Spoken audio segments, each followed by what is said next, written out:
Hello dear, स्वागत करता हूं आप सभी को यूट्यूब चैनल नर्सिंग ज्ञान में। आज का वीडियो है आप सभी फर्स्ट ईयर के लिए फंडामेंटल ऑफ नर्सिंग और कम्युनिटी हेल्थ नर्सिंग 1 का। ओके, देखिए फंडामेंटल ऑफ नर्सिंग के एक क्वेश्चंस आपके यूनिट 1 के हैं, क्योंकि यूनिट 1 आपके समाप्त हो रहे हैं, तो इसलिए एक क्वेश्चन बच गया था जो महत्वपूर्ण हो सकता है, तो ये मैं शामिल किया हूँ यूनिट 1 से। और आपके एक प्रश्न जो है यूनिट 2 से भी लिया गया है, ठीक है। यानी यूनिट 1 समाप्त हो रहा है एक क्वेश्चंस के साथ, और यूनिट 2 जो है आज ही एक ये प्रश्न के साथ शुरू कर रहे हैं। तो फंडामेंटल ऑफ नर्सिंग का ये चीज़ है। कम्युनिटी हेल्थ नर्सिंग में यूनिट 2 शुरू कर रहे हैं एक प्रश्न के साथ, चूँकि जो भी यूनिट 1 में प्रश्न था उसको मैं करा दिया, तो अब जो है यूनिट 2 शुरू कर रहे हैं। तो चलिए इसको अच्छे से देखते हैं, ठीक है। चलिए, उम्मीद है कि आप लोग नोट्स बना रहे होंगे, पढ़ रहे होंगे, विशेष बातें कहने की ज़रूरी नहीं है। चलिए देखते हैं सीधा प्रश्न को। कहता है रोग या बीमारी से क्या मतलब है, रोग का वर्गीकरण करें, मतलब classify the illness and what is illness, बीमारी या रोग क्या होता है बताना है। अभी तक आप लोग बहुत बार देख चुके हैं क्या चीज़ के बारे में, स्वास्थ्य के बारे में, कि स्वास्थ्य क्या होता है बहुत बार समझ चुके हैं, बहुत बार आ चुका है, चाहे आपको फंडामेंटल में हो, कम्युनिटी में हो, कई बार देखने को मिल चुका होगा।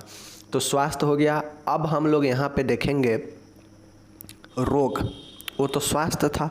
अब हम लोग देखेंगे रोग, रोग या बीमारी क्या होता है। देखिए ऑक्सफोर्ड डिक्शनरी के अनुसार, ठीक है ना, ऑक्सफोर्ड जो है, ऑक्सफोर्ड डिक्शनरी के अनुसार बीमारी या इसी को अस्वस्थता कहते हैं। स्वास्थ्य में अस्वस्थ आ जाए तो मतलब वह बीमारी हो जाए, रोग हो जाए, वही चीज़ें हैं कि बीमारी या अस्वस्थता एक ऐसी अवस्था होती है जिसमें शरीर या शरीर के किसी भी अंग को कार्य करने में बाधा उत्पन्न होती है। जैसे आपको हेडेक होता है, तो हेडेक क्या करता है, आपका शरीर के हेडेक अंग जो है ब्रेन प्रभावित होता है, ठीक है। और आप कुछ भी एक्स्ट्रा करने का सोचेंगे तो जो है आप नहीं कर पाएंगे, आपका सारा के सारा जो कॉन्सेंट्रेशन है वो आपके ब्रेन हेडेक के ऊपर ही चला जाता है कि बहुत ज़्यादा दर्द हो रहा है, किसी काम में मन नहीं लगेगा, ब्रेन प्रभावित होगा।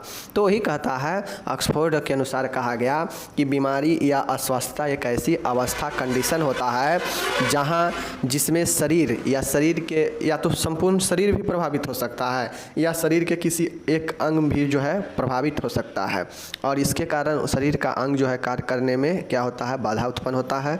वही जो है आप हमारा बीमारी या रोग कहलाता है, ठीक है। जैसे पेट के एरिया में दर्द होता है तो मन बेचैनी होता है, ठीक है, बहुत पेट के जो काम में जो संतुलन है बिगड़ता है। तो यही सब कुछ चीज़ें हैं।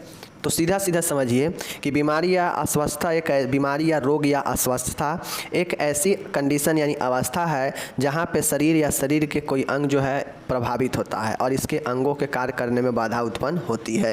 यही जो है डिक्शनरी के अनुसार है, किसके डिक्शनरी के अनुसार, ऑक्सफोर्ड के अनुसार ये चीज़ें हैं, ठीक है।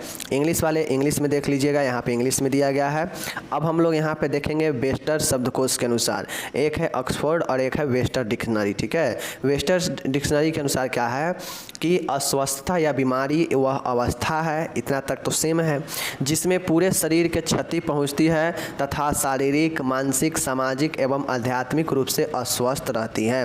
देखिए वेस्टर ने कहा कि पूरे शरीर को क्षति पहुंचती है बीमारी में, ठीक है, रोग में या बीमारी में पूरे शरीर को क्षति पहुंचती है और शारीरिक, मानसिक और सामाजिक और आध्यात्मिक रूप से अस्वस्थ रहती है। तो वेस्टर का कुछ उतना जो है अच्छा नहीं है, क्योंकि जो रोग होता है व्यक्ति का देखते होइएगा कि किसी को रोग में व्यक्ति शारीरिक रूप से बहुत ठीक दिखेगा लेकिन अंदर से उसके अंग प्रभावित रहते हैं, ठीक है। जैसे व्यक्ति ठीक है लेकिन किडनी खराब है तो क्या होता है, कहीं ना कहीं किडनी जो अंग है वो प्रभावित है, तो किडनी के प्रभावित होने से कहीं ना कहीं हमारा संपूर्ण शरीर प्रभावित तो उतना नहीं होता है लेकिन फिर भी होता है। इसलिए वेस्टर के शब्दकोश भी लिया गया और ऑक्सफोर्ड का भी लिया गया। तो वेस्टर भी कहा तो ठीक ही कहा, बट ज़्यादा इफेक्टिव किसका है, ऑक्सफोर्ड का है। वेस्टर ने कहा कि स्वस्थता या बीमारी एक ऐसी अवस्था है जहाँ पे पूरे शरीर में क्षति पहुँचता है। चाहे तो इनके अनुसार क्या हो जाएगा कि शरीर में अगर हेडेक भी है तो उससे पूरे शरीर में क्षति पहुँचता है, इफेक्ट होता है तो बहुत हद तक सही भी है। अगर पैर में दर्द होगा तो आपको पूरे शरीर ही प्रभावित होगा, काम वाम धाम करने में कोई मन नहीं लगेगा। तो इस प्रकार से होता है। तो वेस्टर का भी लगभग ठीक ही है, बाकी ऑक्सफोर्ड का बेस्ट है, ठीक है। चलिए ये चीज़ हो गया। यहाँ पे देखिएगा बीमारी का वर्गीकरण। साथियों जब आप सेकेंड ईयर में जाएंगे तो आप लोग को बार बार ये जो है बीमारी के वर्गीकरण में दो चीज़ें सुनने को मिलेगा, एक मिलेगा एक्यूट और एक मिलेगा क्रॉनिक। ये दो चीज़ें आपको जो है बहुत सुनने को मिलेगा, तो फिर वहाँ पे आपको दिक्कत नहीं होगा कि एक्यूट क्या होता है, क्रॉनिक क्या होता है। ठीक है, रोग या बीमारी की अवस्था दो प्रकार की होती है। कोई भी रोग या बीमारी होता है वह दो प्रकार से हो सकता है। ठीक है, एक होता है एक्यूट और एक होता है क्रॉनिक। तो इस चीज़ को आप लोग को समझना चाहिए कि एक्यूट इलनेस क्या है और क्रॉनिक इलनेस क्या है। तो ऐसे में आप लोग को पता होना चाहिए कि एक्यूट मीन्स होता है अचानक या तीव्र। ठीक है, क्रॉनिक मतलब होता है जीर्ण, मतलब लंबी अवधि की बीमारी। ठीक है, तो कोई ऐसा बीमारी जो कम समय के लिए होती है, उसके लक्षण बड़ी ही तीव्रता के साथ आती है और चली जाती है। ठीक है, तो ये जो है एक्यूट इलनेस होता है। ठीक है, जैसे बुखार आया और 1-2 घंटे रहा और चला गया, तो क्या हो गया, वह एक्यूट टाइप का हो गया। ठीक है, टीबी है तो टीबी आपके क्रॉनिक बीमारी होते हैं, जो धीरे धीरे लक्षण दिखता है। टीबी का अचानक लक्षण नहीं दिखता है, वह कुछ दिन धीरे धीरे खांसी होगा, बुखार होगा, शरीर पीलापन होगा, धीरे धीरे टीबी का लक्षण दिखाई देता है और वह लंबे अवधि के लिए बीमारी होता है। 6 महीने, साल भर, 2 साल तक वो चलता है। ठीक है, किसी किसी में ख़त्म भी नहीं होता है। तो ये जो चीज़ें हैं तीव्र बीमारी होते हैं, ये बीमारी कम समय के लिए होता है, तीव्रता के साथ आता है, मतलब जल्दी अटैक करता है और जल्दी लक्षण दिखते हैं और जल्दी तीव्रता के साथ ख़त्म भी हो जाता है। ठीक है, यह मुश्किल से कुछ दिनों से लेकर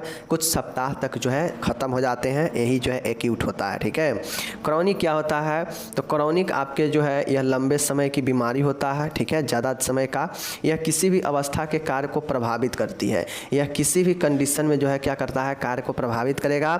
इसमें कम से कम 6 महीने से ज़्यादा समय लगता है। ठीक है, अब ये जो जीर्ण क्रॉनिक वाला बीमारी होता है तो ये कुछ महीनों से लेकर सालों साल तक जो है ये बीमारी चलता है और इसका लक्षण धीरे धीरे दिखता है। धीरे धीरे दिखने के कारण यह लंबे अवधि तक चलता है ये बीमारी, इसलिए इसे क्रॉनिक इलनेस कहा जाता है। वैसा बीमारी जो लंबे समय तक रहे वही जो है क्रॉनिक कहलाता है, वैसा बीमारी जो कम समय तक रहे वो जो है एक्यूट कहलाता है। सीधा सिंपल फंडा समझिए। ठीक है, चलिए दोनों चीज़ समझ गए। अब हम लोग यहाँ पे इंग्लिश आपका दिया गया है, इंग्लिश वाले इंग्लिश में देख लीजिएगा, कोई दिक्कत नहीं है। अब हम लोग चलेंगे फंडामेंटल का। यहाँ ये दूसरा चैप्टर है जो कि शुरू हो रहा है। ठीक है, तो देख लीजिए दूसरा चैप्टर से भी एक प्रश्न ले लिए हैं, शुरू कर दिए हैं दूसरा चैप्टर फंडामेंटल का। देख लीजिए, यह फंडामेंटल का भी बता रहे हैं, ऊपर वाला भी फंडामेंटल का ही था, यूनिट 1 के था, समझ गए, आखिरी था वो। अस्पताल में रोगी के अनुकूल वातावरण कैसा होना चाहिए, मीन्स पूछ रहा है कि एक हॉस्पिटल है, उस हॉस्पिटल में पेशेंट अगर कोई जाए तो उसके लिए कैसा वातावरण होनी चाहिए, इसके बारे में आपसे एग्ज़ाम में पूछ सकता है और आपको बताने पड़ेंगे कि एक अस्पताल में एक रोगी के लिए, पेशेंट के लिए कैसा वातावरण होनी चाहिए। ठीक है, चलिए देखते हैं। देखिएगा यहाँ पे, मरीज अस्पताल में भर्ती होने से पूर्व डरता है कि उसे वहाँ कैसे रखा जाएगा, उसके साथ कैसा व्यवहार किया जाएगा और वहाँ का वातावरण कैसा होगा। देखिए आप लोग इस चीज़ को जानते हैं, सिंपल सी बातें हैं कि बहुत सारे लोग होते हैं, बहुत सारे मरीज होते हैं जो अस्पताल में भर्ती होना नहीं चाहते हैं। ठीक है ना, भर्ती होने से डरते हैं। जैसे ही भर्ती के नाम आता है उनके मन में बहुत सारे बातें आने लगता है कि वहाँ पे जाएंगे तो हमें देख रेख अच्छा नहीं होगा, कैसे रखा जाएगा, हमारे साथ व्यवहार कैसे किया जाएगा, वहाँ का वातावरण कैसा होगा, इस सब चीज़ों से लेकर पेशेंट डरने लगता है। ठीक है, इसलिए अस्पताल का वातावरण मरीज के लिए सुविधाजनक होनी चाहिए। ठीक है, इन सारे चीज़ों को जब मरीज को ख्याल आता है तो इसलिए जो है अस्पताल का वातावरण मरीज की सुविधा अनुसार अकॉर्डिंग होनी चाहिए। यदि वातावरण आकर्षक होता है तो रोगी के मन में आनंद की अनुभूति होती है। अगर वातावरण बेस्ट रहता है अस्पताल का तो रोगी के अंदर कोई ख्याल नहीं आता है और रोगी जो है आनंदमय रहता है, महसूस करता है। ठीक है, मरीज के अच्छे स्वास्थ्य लाभ के लिए निम्नलिखित तत्वों को आवश्यक माना जाता है जो अस्पताल में होनी चाहिए। तो इस प्रकार से हम लोग चलिए देखते हैं कि कौन कौन से ऐसे चीज़ है, एलिमेंट्स है जिसको अस्पताल में एक अच्छे वातावरण बनाने के लिए होनी चाहिए। ठीक है, चलिए अगर आप सभी से पूछेगा कि अस्पताल के वातावरण के बारे में बताएं तो जो है या पूछ देगा कि अस्पताल में वातावरण कैसी होनी चाहिए, तो आप लोग ये चीज़ें लिखिएगा डिटेल में जो कि मैं बताने जा रहा हूँ। ठीक है, चलिए देखिए पहला पॉइंट है कि रोगी के कमरे में पर्याप्त रोशनी होनी चाहिए। अब समझिए रोगी के कमरे को अगर अंधेरा छोड़ दिया जाए तो रोगी को क्या होगा, बहुत ज़्यादा डर लगेगा, भयभीत होगा, अपने आप को असुरक्षित महसूस करेगा। ठीक है, तो इस प्रकार से रोगी को पर्याप्त रोशनी होनी चाहिए कमरे में।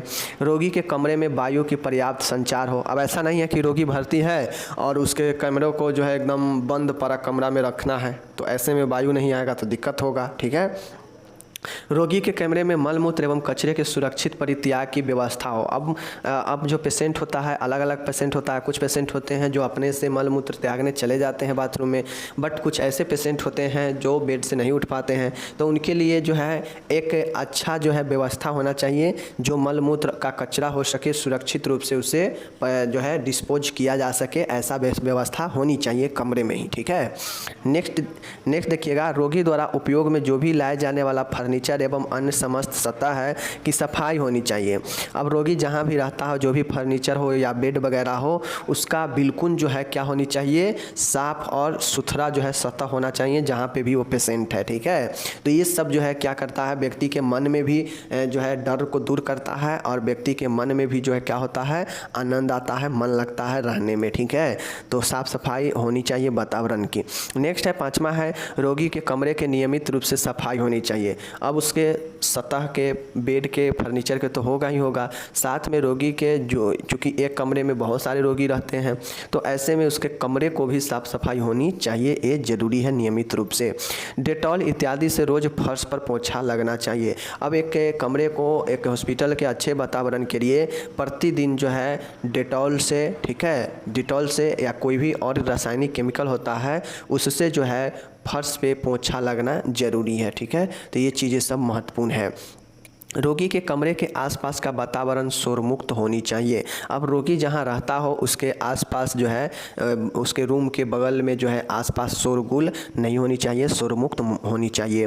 अप्रिय गंधों से रोगी को कमरा मुक्त होनी चाहिए। और कुछ ऐसे भी गंध होता है, खासकर अस्पताल में जाइएगा तो देखिएगा बहुत ज़्यादा बदबू करते रहता है, तो अप्रिय मतलब जो व्यक्ति को प्रिय न लगे गंध, वैसे गंधियों से मुक्त रहना चाहिए, मुक्त होना चाहिए अस्पताल या रोगी का कमरा। ठीक है, नेक्स्ट है, कमरे में फूलदान में ताज़े फूल, तस्वीरें व पर्दे होने चाहिए। ठीक है, अब कमरे में जो भी फूल का दान है उस फूल में ताज़े फूल होनी चाहिए, तस्वीर होनी चाहिए और पर्दे होने चाहिए, जो कि एक बेड को ढकने वाला पर्दा होता है, अस्पताल में लगा होता है, जो बेड के चारों ओर से ढक देता है, ये बना होता है, वैसे होनी चाहिए। रोगी के कमरे में शुद्ध पानी की उपलब्धता होनी चाहिए। समझ गए चीज़ों को। नेक्स्ट है 11 नंबर का, देखिएगा कि कमरे में रंगों का चुनाव, ठीक है, उम्र, लिंग और पसंद के अनुसार होनी चाहिए। अब देखते होइएगा, बच्चा का वार्ड अलग होता है, ठीक है, महिला का वार्ड अलग होता है, ठीक है, कैदी वार्ड अलग होता है, ठीक है, बूढ़े का वार्ड अलग होता है। तो यही कहता है कि कमरे का जो रंग का चुनाव है वह उम्र, लिंग और पसंद के अनुसार होनी चाहिए कि कौन किस उम्र का है, लिंग कैसा है, पसंद उसका कैसा है। ओके, 12 नंबर देखिएगा, कमरे में ज़्यादा शोर से हंसना, बातचीत व रोना नहीं चाहिए। अगर कमरा में बहुत सारे पेशेंट है तो क्या करना चाहिए, वहाँ पे अगर कि कोई भी पेशेंट है उसके अटेंडेंट जो भी हो, एक आध उसे हंसना ज़्यादा या ज़्यादा बातचीत शोरगुल करना नहीं देना चाहिए, ये सब चीज़ें पर मेंटेन रखना चाहिए। तो इस प्रकार से 12 पॉइंट लिखा गया है कि अस्पताल के वातावरण को या जो है अस्पताल के वातावरण को कैसे बना के रखेंगे मरीजों के लिए। तो ये सारी चीज़ें मैंने यहाँ पे बता दिया। ठीक है, आप लोग लिखिएगा, इंग्लिश वाले देख लीजिए, यहाँ पे इंग्लिश दिया गया है, तो आप लोग इंग्लिश में चीज़ों को आराम से लिख सकते हैं। ओके, बहुत आसान भाषा में दिया जाता है, आपको कभी कोई दिक्कत नहीं होगी। ओके, तो यहाँ पे सारे के सारे इंग्लिश दिए गए हैं, इंग्लिश वाले इंग्लिश में देख लीजिएगा। अब यहाँ पे मैं आ गया कम्युनिटी हेल्थ नर्सिंग में। ठीक है, कम्युनिटी हेल्थ नर्सिंग में आ गए हैं, जो कि आपका CHN1 है। ठीक है, CH1 है, कम्युनिटी हेल्थ नर्सिंग 1 है। यूनिट 2 है आपका, ये शुरू हो रहा है। ठीक है, यूनिट 1 मैंने समाप्त कर दिया है, यूनिट 2 शुरू हो रहा है। प्रश्न है, सामुदायिक स्वास्थ्य नर्सिंग को परिभाषित कीजिए। और यूनिट नंबर 2 में जो पढ़ना है कम्युनिटी हेल्थ नर्सिंग के बारे में ही पढ़ना है। ठीक है, चैप्टर का नाम ही है कम्युनिटी हेल्थ नर्सिंग। ओके, चलिए देखिए, कम्युनिटी हेल्थ नर्सिंग के बारे में हमको बताना है, तो देख लीजिए अच्छे से। वर्जीनिया हेंडरसन के अनुसार, सबसे पहले आप लोग जानिए नर्सिंग क्या होता है। तो मैंने आपको पहले ही बता दिया है, फंडामेंटल में भी बताया है कि नर्सिंग का मेन मतलब होता है कि नर्स के द्वारा किए गए सभी प्रकार के कार्यों को ही नर्सिंग कहते हैं, या नर्स के द्वारा दिया जाने वाला सभी सेवाओं को जो है हम लोग सम्मिलित रूप से नर्सिंग कहते हैं। ठीक है, तो नर्सिंग एक क्या होता है आपका, नर्स के द्वारा दिए गए सभी सेवा होता है, उसी को नर्सिंग कहते हैं। कम्युनिटी मतलब क्या होता है, समुदाय। चाहे आप गांव में रहते हो चाहे शहर में रहते हो, आपका समुदाय होता है, कम्युनिटी होता है। ठीक है, जो एक छोटे से स्तर को हम लोग कम्युनिटी बोलते हैं। ठीक है, तो कम्युनिटी हेल्थ मतलब स्वास्थ्य, मतलब समुदाय में स्वास्थ्य के देखभाल में जो नर्स के द्वारा किया जाता है उसी को हम लोग कम्युनिटी हेल्थ नर्सिंग कहते हैं। समुदाय में स्वास्थ्य के लिए दिया जाने वाला नर्स के द्वारा सभी प्रकार के सेवा कम्युनिटी हेल्थ नर्सिंग कहलाता है। कम्युनिटी हेल्थ नर्स होती है, वह कम्युनिटी हेल्थ नर्स जो है ये काम करती है अपने समुदाय में। चीज़ों को समझ गए? चलिए, लेकिन वर्जीनिया हेंडरसन ने क्या कहा, इस चीज़ को देख लीजिए। नर्सिंग का उद्देश्य मुख्य रूप से रोगी तथा अस्वस्थ लोगों की सहायता करना। तो ये नर्सिंग का मुख्य उद्देश्य है कि रोगी और अस्वस्थ लोगों की सहायता करना। तो सहायता कौन करेगा? डॉक्टर थोड़ी ना करता है, या कोई और थोड़ी ना आके करेगा, उसको तो नर्स ही सहायता करेगी। तो वही चीज़ें है कि नर्स द्वारा किए गए सेवा, दिए गए सेवा, किए गए कार्य। ठीक है, साथ ही उनमें ऐसा ज्ञान और इच्छा शक्ति पैदा करना ताकि समय यानी अप्रत्याशित घटना पड़ने पर वे बिना किसी के सहायता कर सके। ठीक है, देखिए कोई व्यक्ति है जो अस्वस्थ है, तो नर्स क्या करेगी कि उसको ऐसा जो है सहायता करेगी, उसके अंदर एक ऐसा इच्छा शक्ति ज्ञान पैदा करेगी ताकि समय पड़ने पर वह खुद से बिना किसी के सहायता से अपना कार्य कर सके। और एक स्वस्थ व्यक्ति बिना किसी सहायता के ही काम खुद से करता है। जो अस्वस्थ होते हैं उनके लिए दूसरे व्यक्ति का ज़रूरत पड़ता है उनके काम को करने के लिए। तो एक नर्स जो होगी नर्सिंग में वो क्या करेगी, तो नर्सिंग का एक मुख्य उद्देश्य ये होता है कि रोगी या फिर जो अस्वस्थ है उसके सहायता करना, साथ ही उसमें एक ऐसा ज्ञान और इच्छा शक्ति पैदा करना ताकि कभी भी कुछ ऐसा अप्रिय घटना हो यानी समय पड़े तो बिना किसी के सहायता के खुद से कर सके। तो ये जो है नर्सिंग का एक मूलभूत उद्देश्य होता है। ठीक है, यह हेडरसन ने कहा। इसके अतिरिक्त उन व्यक्तियों को जितना शीघ्र संभव हो उतना शीघ्र उपरोक्त सहायता से मुक्त करने में नर्सिंग का उसी प्रकार विशिष्ट योगदान है। अब नर्स जो है विभिन्न प्रकार के काम करती है, तो जो है व्यक्ति को जितना जल्दी हो सके जो है उसके समस्याओं को जो है शीघ्रता से जो है निपटने में सहायता प्रदान योगदान देती है। कौन? नर्सिंग। ठीक है, चीज़ों को समझ गए?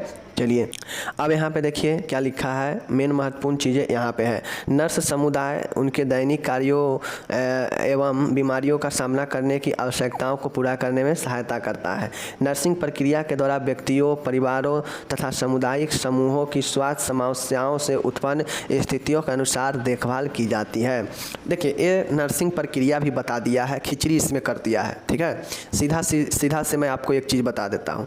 कम्युनिटी हेल्थ नर्सिंग के बारे में पूछेगा, ठीक है, तो ये खिचड़ी कर दिया है, इसमें बहुत चीज़ों को बता दिया है। इसमें प्रक्रिया भी बता दिया है, नर्सिंग के बारे में भी बता दिया है। कम्युनिटी हेल्थ नर्सिंग का इसका अलग चीज़ है। कम्युनिटी हेल्थ नर्सिंग का सीधा मतलब समझिए, कम्युनिटी हेल्थ नर्सिंग मतलब समुदाय स्वास्थ्य नर्सिंग। समुदाय में स्वास्थ्य के प्रति किया जाने वाला जो भी देखभाल होता है, जो भी सेवा दिया जाता है वो नर्स के द्वारा ही किया जाता है। अब ये सब के सब जो है जो भी सेवा दिया जाता है कम्युनिटी में हेल्थ के, वह नर्स के द्वारा वही जो है कम्युनिटी हेल्थ नर्सिंग कहलाता है। अब ये सेवा क्या होता है, तो सेवा में या तो उपचारात्मक हो सकता है, या तो निदानात्मक हो सकता है, या जो है प्रिवेंटिव मतलब रोकथाम हो सकता है। समझ गए? और इसी प्रकार के सेवा जो है कम्युनिटी हेल्थ नर्सिंग में दिया जाता है, और यही आपका कम्युनिटी हेल्थ नर्सिंग हो जाता है जो एक नर्स के द्वारा दिया जाता है। चीज़ों को समझ गए? चलिए, बाकी अगर किसी को ए भी आ गया, ए भी है, तो ये वर्जीनिया हेंडरसन ने बताया, तो इस चीज़ को आप लोग लिख दीजिएगा। ठीक है, वर्जीनिया हेंडरसन के अनुसार। चीज़ों को समझ गए? चलिए, इंग्लिश वाले इंग्लिश में देख लीजिएगा यहाँ पे। चलिए, अब यहाँ पे आप लोगों को मैं एक चीज़ बताता हूँ। आप सभी से क्वेश्चन पूछ सकता है कि सामुदायिक स्वास्थ्य नर्सिंग के क्या क्या उद्देश्य हैं, उद्देश्य बताइए। मीन्स कम्युनिटी हेल्थ नर्सिंग ये होता क्यों है, इसका क्या उद्देश्य है, इसके होने का क्या मतलब है, बताइए। चलिए देख लेते हैं कम्युनिटी हेल्थ नर्सिंग का। सामुदायिक स्वास्थ्य नर्सिंग के निम्नलिखित उद्देश्य है। देखिए जो भी सामुदायिक स्वास्थ्य है इसके अलग अलग उद्देश्य है। ठीक है, देख लीजिए। पहला है पहला देखिएगा, सामुदायिक स्वास्थ्य नर्सिंग में गुणवत्ता प्रत्यारोपी प्रदान करना। अब इसका उद्देश्य यही होता है कि जो भी सामुदायिक स्वास्थ्य है उसमें जो है गुणवत्ता लाना, क्वालिटी लाना। ठीक है, इस सामुदायिक स्वास्थ्य नर्स का प्रथम जो उद्देश्य है यही है कि इस सामुदायिक स्वास्थ्य नर्सिंग में गुणवत्ता लाना, क्वालिटी लाना। ठीक है, दूसरा जो उद्देश्य है वो है समुदाय में नर्सिंग सेवा के एक वातावरण बनाना जिससे कि समुदाय कम्युनिटी हेल्थ नर्सिंग की आवश्यकता एवं महत्व समझ सके। अब इसका उद्देश्य एक ये भी है कि जो भी समुदाय है, समुदाय में जो भी नर्स के द्वारा दिया जाने वाला सेवा है, यानी जो भी नर्सिंग सेवा है वो उसका ऐसा वातावरण बनाना जिससे समुदाय के जो भी लोग हैं वह जो है कम्युनिटी हेल्थ नर्सिंग की आवश्यकता और महत्व को समझ सकें। ठीक है, इसके लिए एक ऐसा वातावरण बनाना, इसीलिए कम्युनिटी हेल्थ नर्सिंग का ये उद्देश्य है। जीवन प्रत्याशा में बढ़ोतरी कराना। जीवन प्रत्याशा मतलब होता है लाइफ जो है एक्सपेक्टेंसी में बढ़ोतरी करना। ठीक है, शिशु मृत्यु दर, मातृ मृत्यु दर एवं बीमारी दर को कम करना। जो भी शिशु का मृत्यु होता हो, माता का मृत्यु होता हो, बीमारी जो होता हो उसको जो है वृद्धि दर को कम करना, इसका उद्देश्य है कम्युनिटी हेल्थ नर्सिंग का। पुनर्वास प्रदान करना, असमर्थ की रोकथाम करना। कम्युनिटी हेल्थ नर्सिंग का एक और उद्देश्य होता है कि जो भी असमर्थ व्यक्ति हो उसको, जो भी असमर्थता हो उसको जो है क्या करना, रोकथाम करना, मतलब सहायता करके, और पुनर्वास के लिए सेवा प्रदान करना। ठीक है, नेक्स्ट देखिएगा, स्वास्थ्य देखभाल सेवा प्रदान करना। जो भी एक कम्युनिटी हेल्थ नर्सिंग के अंदर स्वास्थ्य सेवा जो है प्रदान किया जाता है, इसलिए इसका एक ये भी उद्देश्य है। ओके, नेक्स्ट है बीमारियों की उत्पत्ति के लिए जिम्मेदार कारण का पता करना। अब कम्युनिटी हेल्थ नर्सिंग का एक उद्देश्य ये भी है कि आखिर बीमारी किस कारण से हो रहा है, किन कारणों से बीमारी फैल रहा है, इसका कारण का पता करना। ओके, ताकि जब कारण का पता होगा तो जड़ से जो है चीज़ों को ख़त्म किया जा सकता है।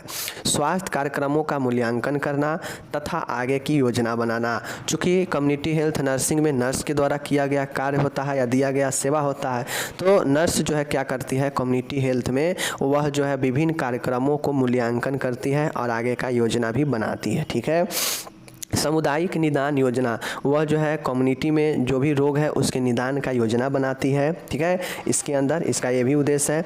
सामुदायिक स्वास्थ्य के क्षेत्र में कार्यरत जो भी स्वयंसेवी संस्था है, गैर सरकारी संगठन, NGO एवं अन्य संगठन की सहायता करना। अब सरकार तो है ही, साथ में सरकार के अलावा बहुत सारे स्वास्थ्य के क्षेत्र में काम करने वाले संगठन हैं जो स्वयंसेवी संस्था है या NGO है या अन्य संगठन है, तो इन सभी को मदद करना कम्युनिटी हेल्थ नर्सिंग का ये जो है उद्देश्य है। ठीक है, नेक्स्ट है निर्धन एवं कमजोर वर्गों की स्वास्थ्य आवश्यकताओं का पता लगाना तथा प्राथमिकता निर्धारित करना। जो भी गरीब है, जो भी कमज़ोर है, ऐसे लोगों को जो भी स्वास्थ्य के आवश्यकता है उसको पता लगाना और प्राइमरी जो है फर्स्ट प्रायोरिटी जो है उसी को देना। ठीक है, 12 नंबर का देखिएगा यहाँ पे, स्वास्थ्य के विभिन्न स्तरों पर रेफरल सेवाएं प्रदान करना। और कम्युनिटी हेल्थ नर्सिंग का एक उद्देश्य ये भी होता है कि जो भी आगे का रेफरल प्रणाली है उसका सेवा प्रदान करना, क्योंकि अगर किसी को लोअर कम्युनिटी में चीज़ें नहीं सही हो पाएगा तो उसको आगे ही भेजा जाएगा। ठीक है, रेफरल प्रणाली होनी चाहिए। 13 नंबर का यहाँ पे देखिएगा, विभिन्न गतिविधियों के द्वारा नर्सिंग प्रोफेशन का स्तर बढ़ाना। अब कम्युनिटी हेल्थ नर्सिंग में जो भी नर्स काम करती है उसको ये जो है उद्देश्य होता है कि वह अपने नर्सिंग के प्रोफेशन, व्यवसाय के स्तर, स्टैंडर्ड को हमेशा बढ़ाने के लिए भी काम करे। ठीक है, तो इस प्रकार से कम्युनिटी हेल्थ नर्सिंग के जितने भी मैं उद्देश्य बताया, इसका उपयोग और उद्देश्य कहिए तो दोनों एक ही है, समझ गए।